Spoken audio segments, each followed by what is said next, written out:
تم سب بچے بیٹھے ہو، والدین کو اپنی جنت بنا لو، ماں باپ کو اپنی جنت بنا لو، ان کی دعا لے لو۔ میرے نبی نے فرمایا کاش میری ماں زندہ ہوتی۔ ماں کا خاص طور پر منشن کیا، میری ماں کیوں کہ باپ کو تو دیکھا ہی نہیں، اور ماں کو دیکھا ہے 6 سال۔ میری ماں زندہ ہوتی اور میں عشاء کی نماز کے مصلی پہ کھڑا ہوتا اور میرے گھر سے میری ماں کہتی محمد، تو میں ماں کے لیے نماز توڑ دیتا۔ میرا نبی کہہ رہا ہے۔ اور جب آپ حج پہ تشریف لے گئے اور ابوا کے میدان سے گزرے جہاں میرے نبی کی والدہ کا انتقال ہوا تھا، اس بات کو 57 سال گزر چکے ہیں۔ 6 برس کی عمر میں مدینہ سے نکلے 3 افراد، میرے نبی کی ماں، میرے نبی کے والد کی باندی ایمن، وہ بھی ماں ہیں، انہوں نے بھی دودھ پلایا تھا میرے نبی کو۔ 2 مائیں ہیں، ایک دودھ پلانے والی، ایک پیدا کرنے والی، اور ایک میرے نبی ہیں۔ جب ابوا کے پہاڑوں میں پہنچے تو اچانک ہارٹ اٹیک سے حضرت آمنہ 25 سال کی عمر میں انتقال فرما گئیں، اور میرے نبی نے اتنا اس کا غم لیا۔ 6 سال کا بچہ، میں سن 2000 میں وہاں گیا تھا، میرے آنسوں نہیں رکنے کو آ رہے تھے کہ کہاں میرے نبی کی ماں کو اللہ نے اٹھایا، نہ کوئی آسرا، نہ کوئی سہارا، نہ کوئی رشتہ، نہ کوئی جھولی، نہ کوئی چھاؤں، ایسے تنہا یتیم کر دی۔ جب ان کو پتھروں میں دبا کے نیچے اترے، ایمن کو سے ہاتھ چھڑا کر بھاگے اور اوپر پہاڑی پہ چڑھ گئے۔ جب ایمن پیچھے گئیں تو ایمن نے کیا دیکھا کہ ابوا کے پہاڑ بھی رو رہے ہوں گے، آپ ماں کی قبر کو چمٹ کے ایسے اوپر لیٹے ہوئے تھے، قبر کو پکڑا ہوا تھا، اوپر لیٹے ہوئے تھے۔ جب ایمن قریب آئیں تو سنا آپ کہہ رہے تھے اماں جی، آپ کو تو پتہ تھا آپ کے سوا میرا کوئی نہ تھا، آپ مجھے چھوڑ کے کہاں چلی گئی، کیوں چلی گئی؟ 6 سال کا بچہ پہلی موت دیکھ رہا ہے تو ان کو سمجھ میں نہیں آ رہا کہ میری ماں کے ساتھ ہوا کیا ہے۔ ایمن نے اٹھانا چاہا، آپ نے اٹھنے سے انکار کر دی۔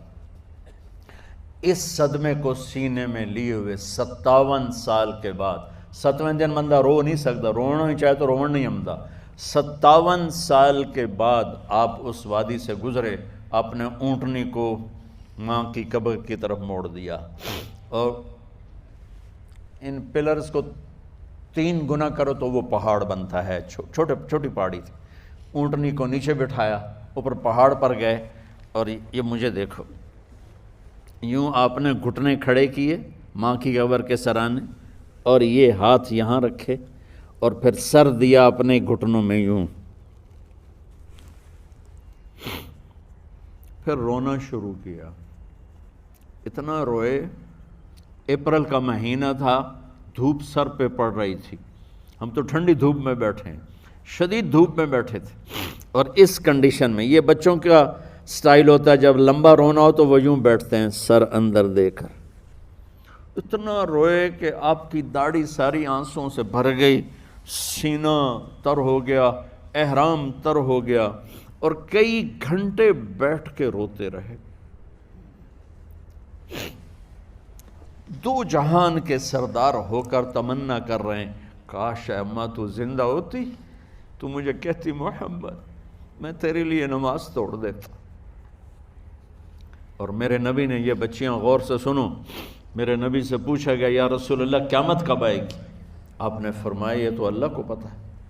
میں نے کہا یا رسول اللہ کوئی نشانی بتا دیں، تو آپ نے فرمایا جب بچیاں ماؤں کو ذلیل کریں گی تو قیامت آ جائے۔ جب بیٹیاں ماؤں کے ساتھ بدتمیزی کریں گی اور ماؤں کو ذلیل کریں گی تو قیامت آ جائے گی۔ ایک ماں بیٹی کو میں بھول نہیں سکتا، ماں کے موٹے موٹے آنسو گر رہے تھے، اور بیٹی ماں سے کہہ رہی تھی بھوک نہیں، ہماری اپنی پنجابی زبان، بھوک نہیں، اوئے ہوئے ہوئے ہوئے، یہ تو ہم نوکر کو کہتے ہوئے ڈرتے ہیں، وہ ماں سے کہہ رہی تھی بھوک نہیں، یعنی بکواس نہ کر، اور وہ آگے چپ، صرف آنسو اس کے گر رہے تھے ایسا۔ شاید وہ یاد کر رہی تھی کہ 9 مہینے کیسے اس کو میں نے پیٹ میں پالا، جنتے ہوئے کتنی تکلیفوں سے گزری، اور اس کو دودھ پلاتے ہوئے کتنی راتیں میں نے کاٹ کاٹ کے گزاریں، اور اس کے پیشاب دھوتے ہوئے کتنی دفعہ میں سردی میں ٹھٹھری، اور آج یہ مجھے کہہ رہی ہے بھوک نہیں۔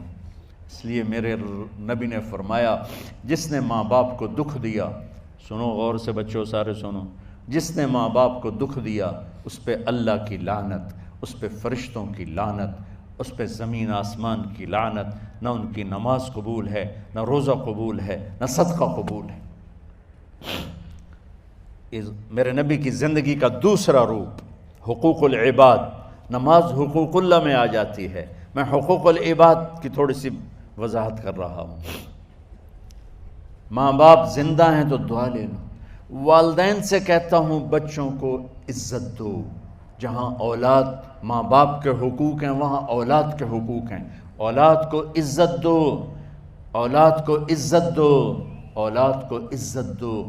بہت سی اولاد کی نافرمانی کا ذریعہ ماں باپ بن رہے ہیں، سختی کر کے، زبردستی کر کے اور ٹھونس کر چیزیں نوکروں کی طرح سلوک کر کے۔ میرے نبی کے گھر میں جب بیٹی فاطمہ ملنے کے لیے آتی تھیں تو میرے نبی بیٹھے نہیں رہتے تھے، یا اب چیئر پہ بیٹھے ہوئے بی بی فاطمہ آ گئی، اب زمین پہ بیٹھے ہوئے ہیں بیٹی آ گئی، اب چارپائی پہ لیٹے ہوئے ہیں بیٹی آ گئی۔ میرے نبی کیا کرتے تھے؟ کھڑے ہو جاتے تھے، کھڑے ہو جاتے، ایک دم کھڑے ہو جاتے تھے، اور پھر کھڑے نہیں رہتے تھے، تیزی سے آگے بڑھتے تھے اور حضرت فاطمہ کا ہاتھ پکڑ لیتے تھے۔ یہ والدین غور سے سنو، حضرت فاطمہ کا ہاتھ پکڑ لیتے تھے اور ہاتھ پکڑ کے مجھے دیکھو یوں بوسہ لیتے تھے، بیٹی کا بوسہ لیتے تھے، پھر ہاتھ چھوڑتے نہیں تھے، ہاتھ پکڑے پکڑے لاتے لاتے لاتے ان کو چارپائی پر پہلے بٹھاتے تھے پھر خود بیٹھتے تھے۔ یہ باپ اور رسول ہو کر بیٹی کو یہ عزت دیتے تھے۔ پھر وہ جنت کی عورتوں کی سردار بنی، پھر وہ جنت کے سرداروں کی ماں بنی، پھر وہ اللہ کے شیر کی زوجہ بنی۔ تو والدین سے کہتا ہوں کہ اپنے بچوں کو عزت دو، عزت دو، عزت دو، عزت دو۔ پھر آپ سے زندگی کے بڑے فیصلے ہیں شادی۔ آپ لوگ اکٹھے پڑھتے ہو لڑکے لڑکیاں، اپنی شادی کے فیصلے خود نہ کرو، اپنے ماں باپ کے حوالے کرو۔ اس میں شرافت بھی ہے، اس میں برکت بھی ہے، اس میں رحمت بھی ہے، اور اس میں والدین کی دعائیں بھی ہیں۔ کورٹ میرج کو ہوا نہ دو، boy friend girl friend culture ہمارا نہیں ہے۔ میرے نبی کے طریقے میں مرد اور عورت کا صرف نکاح سے تعلق ہے، اس کے علاوہ سب جہنم کی آگ ہے۔ اور والدین سے کہتا ہوں کہ اپنے بچوں سے پوچھ کے رشتے کرو، زبردستی مت کرو۔ میرا معاشرہ بہت سنگین قسم کے جرم کا شکار ہے، بچوں پہ مسلط کر دیتے ہیں، ایتھے ہی کرنی ہے، ایسے جٹاں چی کرنی ہے، بٹاں چی کرنی، پتہ نہیں آئے کتوں ہیں جٹ بٹ۔ چلو تم ناراض نہ ہو، راجپوتاں چی کرنی، میں راجپوت ہوں، میں اپنی قوم کو بھی رگڑ دیتا ہوں، راجپوتاں چی کرنی، اگاں کرنی ہی کوئی نہیں۔ یہ ظلم و ستم اولاد پہ مت کرو، اپنی بچی سے پوچھو، اگر بیٹی ہاں کرے تو پھر قدم اٹھاؤ، اگر بیٹی کہہ دے میں نہیں کرنا چاہتی تو وہ نافرمان نہیں ہے۔ اللہ کے واسطے میری سنو، صرف تم نہیں سن رہے ہو، اس کیمرے سے لاکھوں کروڑوں لوگ سن رہے ہیں۔ اگر بیٹا یوں کہہ دے کہ ابا میں نے یہاں شادی نہیں کرنی، میرا جی نہیں چاہتا ہے، تو وہ بیٹا نافرمان نہیں ہے، فرما بردار ہے، اس نے شریعت کا حق استعمال کیا ہے۔ اب ایسا ظلم مت کرو کہ نہیں اتھے ہی کرنی ہے، اتھے گھروں نکل جا۔ زندگی تم نے تو نہیں گزارنی، زندگی تو بچے نے گزارنی۔ میں قربان جاؤں، ایک حدیث سنو پہلے پھر اگلی بات سناتا ہوں۔